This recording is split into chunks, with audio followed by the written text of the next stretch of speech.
No, it just doesn't. It's rage.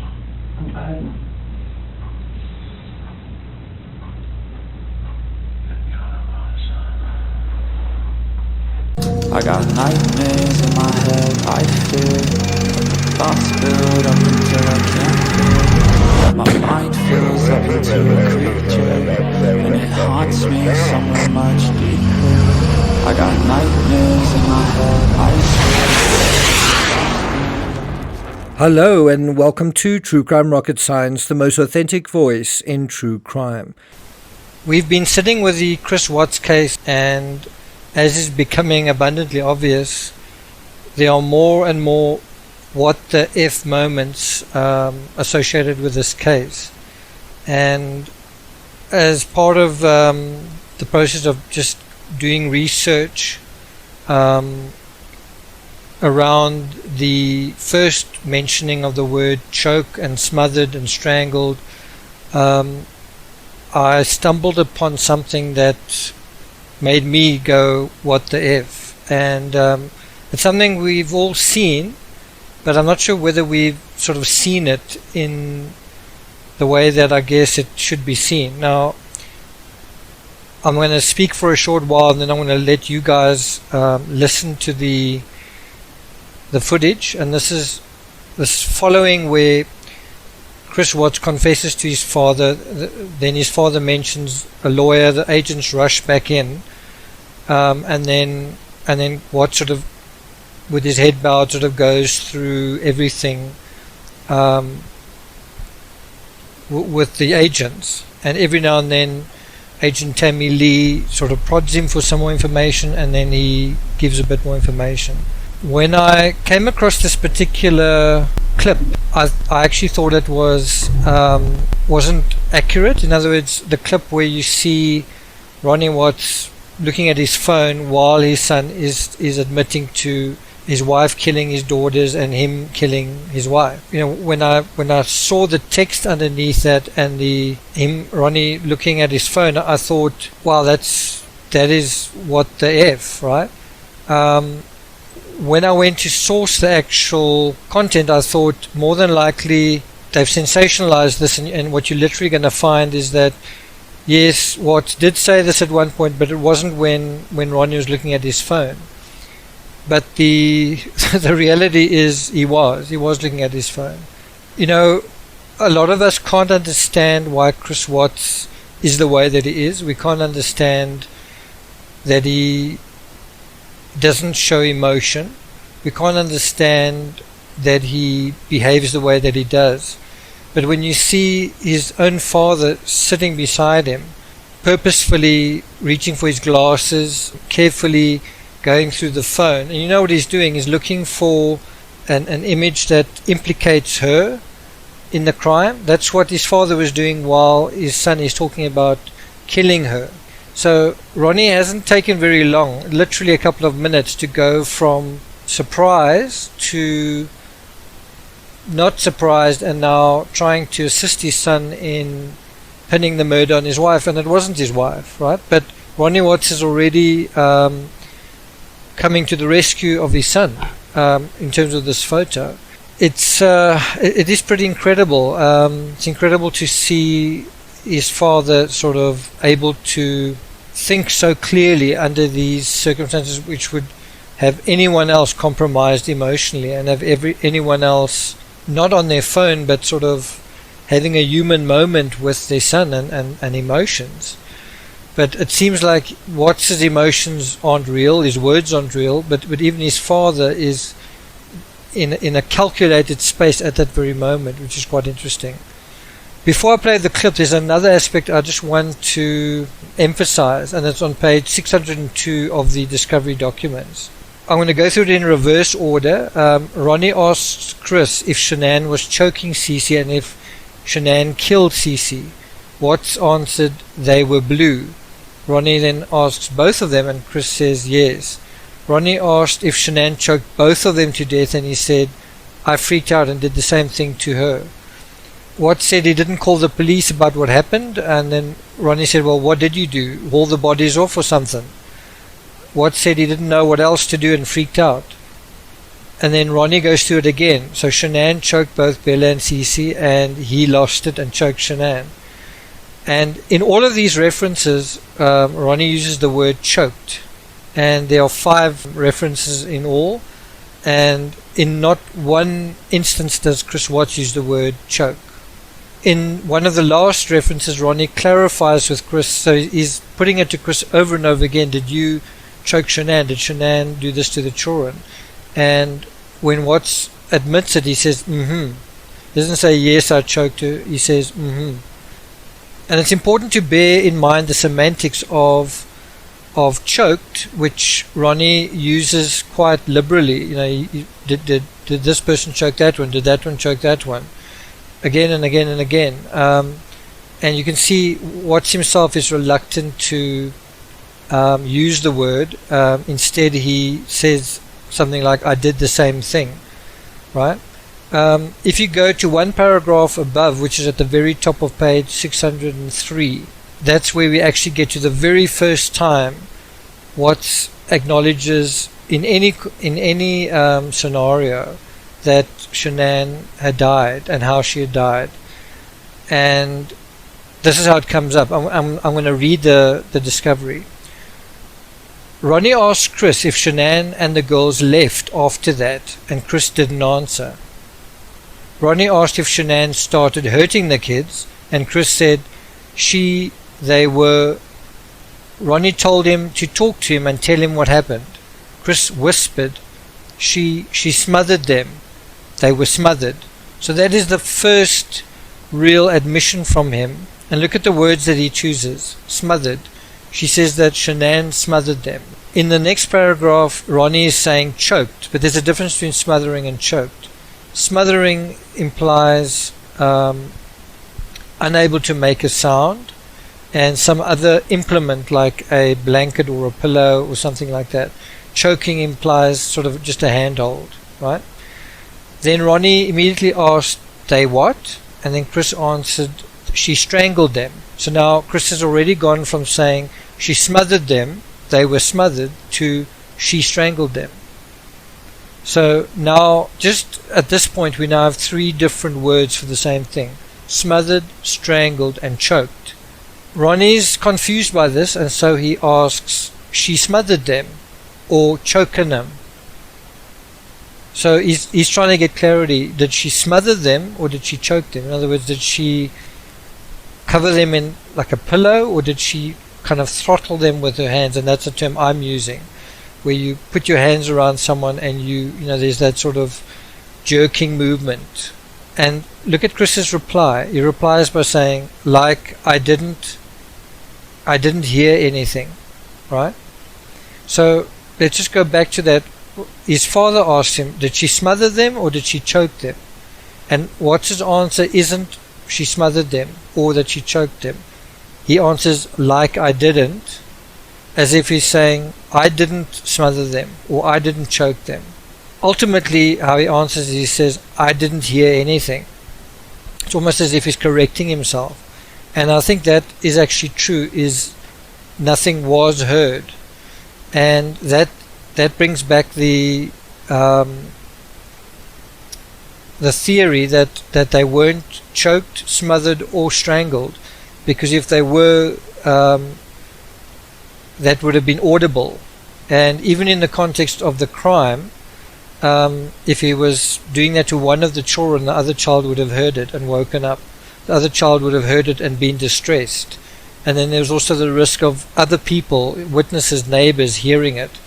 And so I think that of all of that, which all of it is not true, but the fact that his own father suggested, that they were choked, and Watts also whispered that she was smothered, it's already that's fiction. But the one little piece that's fact is that nothing was heard, and that is why Watts prefers this term smothered, because that corresponds to that. Does that make sense? In any event, when you look at the picture of the doll, the doll is smothered. The doll is covered in kind of a wrapping, and that's pretty interesting as well.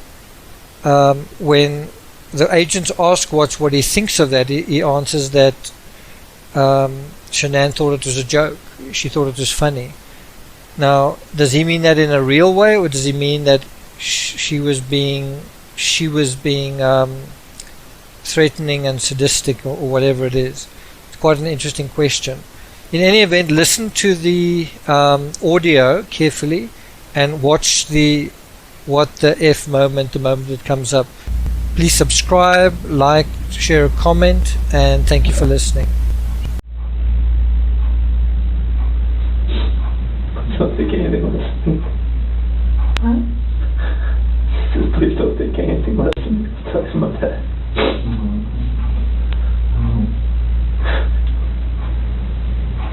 Are they all three out there, Chris? Yes. Okay. What was she doing to CC? She's just on top of her. My hands around And around what? her neck. You saw it? I saw it on the monitor. Okay. That's why I ran in there. What'd she say? Threw her off and saw Cece was sorry blue. It's not moving. And just that blind rage, I just did the same thing to her.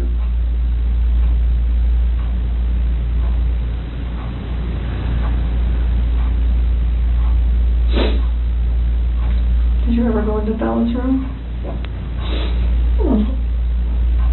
So put Shanann back in, that's no, when I saw her on the monitor, the way she was laying, the bed just sprawled out.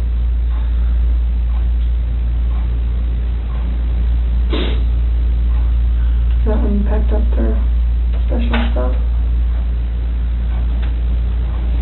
So where'd you put them? Get them out there. In the truck, In which part? driver's side rear, In the passenger compartment?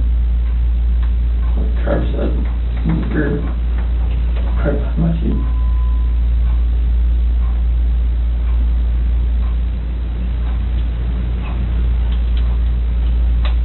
What were you thinking on the way out there?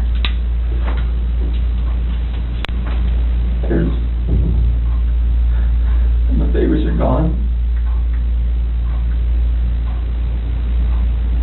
And I put my hands around my wife's neck and did that same thing.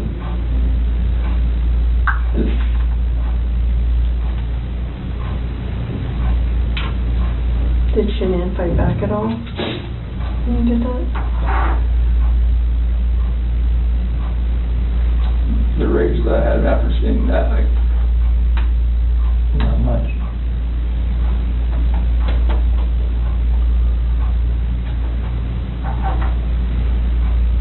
How do you know Shanann was dead? Smooth.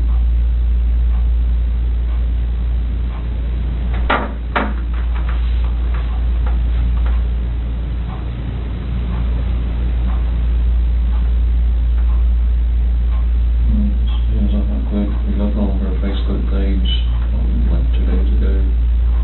They had this like 4 or 5 foot long baby doll. Yeah, laying on the couch with a sheet over it. Shanann did? Yeah. Before any of this happened. Yeah. That's a good point. So I'm thinking it's not a plan. I don't know. That's a very good point. If I can't see it now, I'm blocked on there. If you look on their Facebook page. What did it say, or what was the It caption? said, what do you say to this? Something similar to that. And a tall baby doll about that tall was laying on one of our couches and had a sheet over across the head all the way up. You can see his feet hanging out. Saying like Bella had done that. The kid went through that. Do you remember that, Chris? What do you think? Just make fun of it. Thought it was funny. Did Bella do it? I don't know. I don't remember. I don't think so. But I don't catch it up. I don't think she'd do something like that.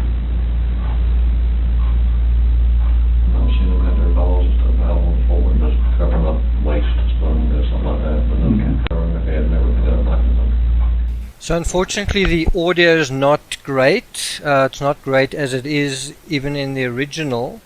But the part that is significant and the part that is what the F is basically at the same time that Chris Watts is saying what he did to his wife, that he murdered his wife, that he murdered his children, or that the children were murdered. His father sitting right next to him, sort of scrolling on his phone. He doesn't even look up. When Watts says those words. And then again, you can turn the audio off if you like and just watch what happens. But it's basically what happens is his father doesn't have his hand on Chris's shoulder and he's just looking down, and he has his one hand, I think his left hand, sort of cupped over his forehead, so he's sort of blocking off the gaze of the two agents. It might actually be his right arm. And then he just waits, and he's obviously thinking about what he wants to say, and he's obviously waiting for his moment. And then there is a moment, there's quite a long pause. And then what happens is he then mentions the doll thing. So this is a situation where his son has just admitted to the agents that what he's admitted to him, and Ronnie doesn't waste any time in sort of going into high gear and providing reinforcing testimony that implicates Shanann, in other words this doll. And it's incredible how quickly Ronnie kind of got over the shock of the fact that his daughter-in-law has died and that his granddaughters are both dead, and he's quickly rallying to the aid of his son. And in certain respects, his psychology of being able to disconnect from the emotion and come up with a sort of a calculated response, you can see where Chris Watts gets it from. It's sort of a little bit like father, like son. In this context, it does seem likely that the doll isn't an innocent artifact in this whole story. It does seem to be part of the premeditation, and that Watts wanted the image on Shanann's phone, knowing that if something happened, people would look at her phone and through that image be suspicious that she had malicious intent towards her children, that she meant them harm. But the fact that she then immediately posted it onto Instagram saying, I don't know what this meant, with sort of two laughing faces, showing that she was amused by it or bemused by it, that I think messed up his little scheme. I don't think it was a brilliant scheme, but it does seem like it was intended to reflect badly on Shanann. And if you dispute that, if it seems unlikely, if it seems a stretch, then bear in mind exactly what Ronnie is doing right here.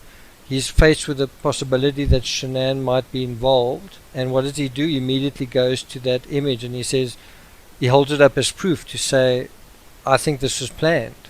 I think Shanann planned it. And so in terms of if it was a ploy, well then it certainly worked with his father. And even Coda said that's really interesting, and then he asked Watts for his opinion on it. Thank you for listening, and I'll see you guys next time.